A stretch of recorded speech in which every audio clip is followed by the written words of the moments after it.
Prepare-se, respire fundo, silencie a alma, porque esta mensagem é para sacudir vidas adormecidas, corrigir caminhos tortos e despertar aqueles que pararam no meio do caminho. Hoje vamos falar sobre um tema que ecoa pela eternidade, como nos dias de Elias. Sim, os dias de Elias voltaram. Os mesmos conflitos espirituais, as mesmas divisões, as mesmas idolatrias, os mesmos confrontos entre a luz e as trevas. O mesmo silêncio de um povo que conhece a Deus, mas que vive dividido entre dois caminhos. Para entender o que está acontecendo hoje no mundo, precisamos olhar para trás, para um dos momentos mais intensos de toda a história religiosa de Israel. A Bíblia diz em 1 Reis 18:21, até quando cocheareis entre dois pensamentos? Se o Senhor é Deus, seguiu. Porém, se Baal é, seguiu. Essa pergunta não ficou presa no Monte Carmelo. Ela atravessou gerações, ela chegou até nós. E hoje Deus repete novamente para o mundo inteiro.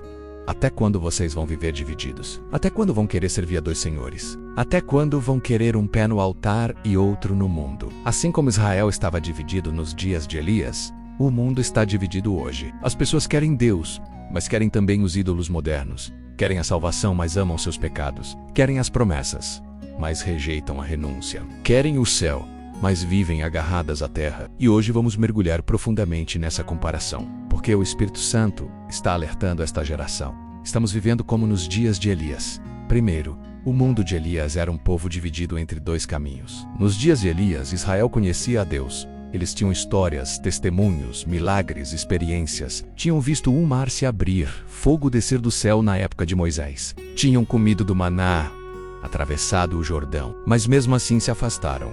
O que afastou Israel? A idolatria, o comodismo espiritual, a influência de Jezabel, a mistura entre o sagrado e o profano, o desejo de agradar o mundo e não a Deus.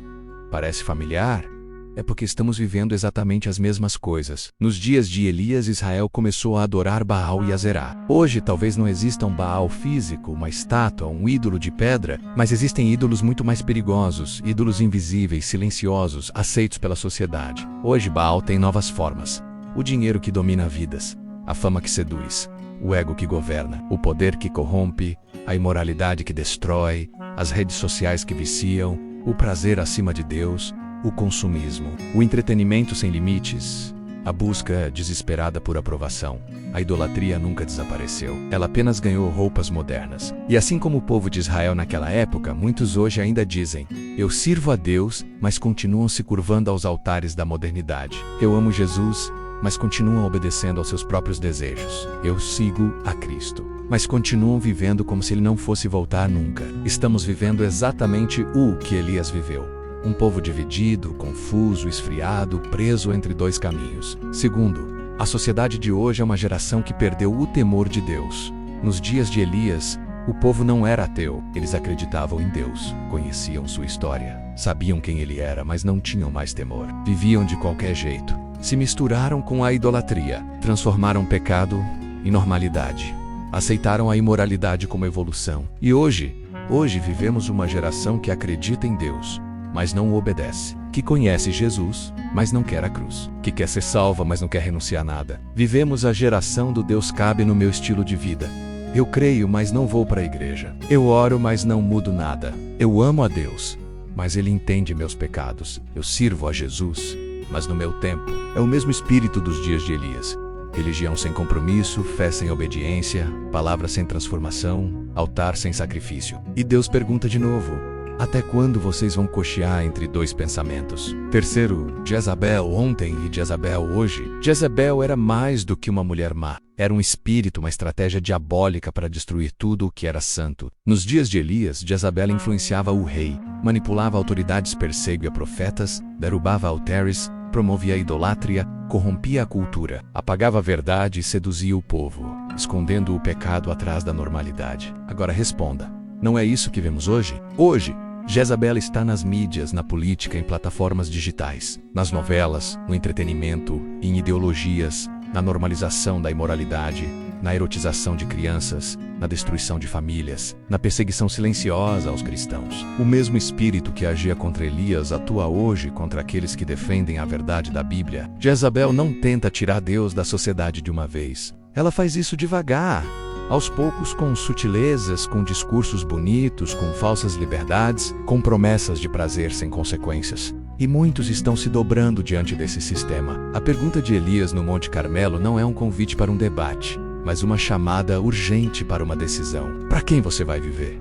A quem você vai servir? Chegou a hora de sair de cima do muro. É tempo de escolher um lado. Não dá mais para cochear entre dois pensamentos. O tempo está acabando. Decida hoje a quem você servirá. Em 1 Reis, o profeta Elias disse: "Tenho sido muito zeloso pelo Senhor, Deus dos exércitos, porque os filhos de Israel deixaram a tua aliança, derrubaram os teus altares e mataram os teus profetas à espada." Naquela época, os profetas eram mortos com a espada. Hoje os métodos são outros. Os profetas de hoje são mortos com cancelamento, humilhação pública, ataques virtuais e leis que tentam silenciar a Bíblia. São mortos com discursos que ridicularizam a fé, com chacotas, desprezo, perseguição moral e censura. Perdem seus empregos, enfrentam hostilidade social. Quem prega a verdade é ridicularizado. Quem vive a santidade é atacado. Quem defende os valores bíblicos é odiado. Quem se recusa a se curvar ao mundo é perseguido. Absolutamente nada mudou, apenas o método.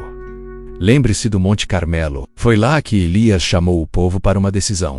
Foi o momento da separação, da escolha, do confronto final entre o falso e o verdadeiro. E hoje o mundo está caminhando para um novo Carmelo, um ponto de decisão onde Deus vai separar quem é dele e quem não é. Vai separar quem vive a verdade de quem vive a mentira. Separar o trigo do joio, quem se mantém fiel de quem se vendeu, quem permanece firme de quem se dobra ao sistema. Os acontecimentos ao nosso redor apontam para isso. Guerras e rumores de guerras, o aumento da violência, o esfriamento do amor, a imoralidade crescendo como nunca antes, corrupção em níveis jamais vistos, sinais na natureza, crisis global, uma depressão generalizada que assola a humanidade, famílias destruídas, desespero espiritual, o ódio se multiplicando e cristãos sendo perseguidos em todo o mundo. Estamos vivendo o auge de uma batalha espiritual entre a luz e as trevas. E assim como Elias se levantou naquele tempo, Deus está levantando os Elias de hoje.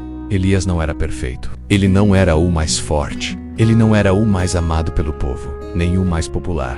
Ele não tinha um exército, não tinha influência política nem riqueza, mas ele tinha algo que pouquíssimos têm hoje: temor do Senhor, coragem para dizer a verdade, uma fé inabalável, obediência radical e uma aliança com Deus. E Deus está procurando homens e mulheres assim novamente. Pessoas que não se dobram diante dos ídolos modernos, pessoas que não vendem sua fé por curtidas, pessoas que não trocam santidade por popularidade, pessoas que preferem ser rejeitadas pelo mundo do que rejeitadas por Deus, pessoas que carregam o fogo da verdade. E talvez você seja um desses Elias de hoje. No Carmelo, Elias orou e o fogo caiu do céu. Não foi emoção, não foi manipulação, não foi um espetáculo humano. Foi o fogo de Deus confirmando quem Ele é. E hoje, o fogo vai cair novamente. Fogo de juízo, fogo de purificação, fogo de separação, um fogo de avivamento verdadeiro, de revelação, que vai mostrar o que é falso e o que é real. O mundo caminha para o confronto final. E quem está dividido não vai resistir. Quem tenta viver com um pé em cada caminho não ficará de pé. Deus está dizendo: voltem ao altar, reconstruam o altar. Eu vou derramar fogo de novo. Mas lembre-se, depois do Carmelo, Elias fugiu. Eu tive medo, se sentiu sozinho, fraco, incapaz. E talvez você também esteja se sentindo assim. Mas Deus veio. Não no vento forte, não no terremoto, não no fogo, mas em uma voz suave e mansa. E Deus está falando com você agora. Filho, eu te vejo. Filho, eu te chamo. Levanta. Eu não terminei a obra na sua vida. Eu tenho uma missão para você. Você não está sozinho. Você nunca esteve. O Deus de Elias é o seu Deus. E hoje Deus faz a mesma pergunta, não apenas para Israel, mas para o mundo inteiro. Até quando vocês vão cochear entre dois pensamentos? Até quando vão viver divididos, amar o pecado e desprezar o arrependimento? Até quando vão brincar com o que é sagrado? A decisão é agora, não amanhã, não depois. O mundo está em trevas, o sistema está corrompido, os valores estão invertidos, as famílias estão sendo destruídas, a fé está se esfriando, os sinais estão por toda parte. E Deus está chamando. Voltem ao altar, renunciem aos seus ídolos, reconstruam sua vida espiritual. Santifiquem-se, preparem-se, porque Jesus está voltando. Estamos vivendo como nos dias de Elias, e somente aqueles que estiverem firmes permanecerão de pé no dia final. Obrigado por assistir. Se esta mensagem falou com você, compartilhe e se inscreva para mais conteúdo. Deus te abençoe.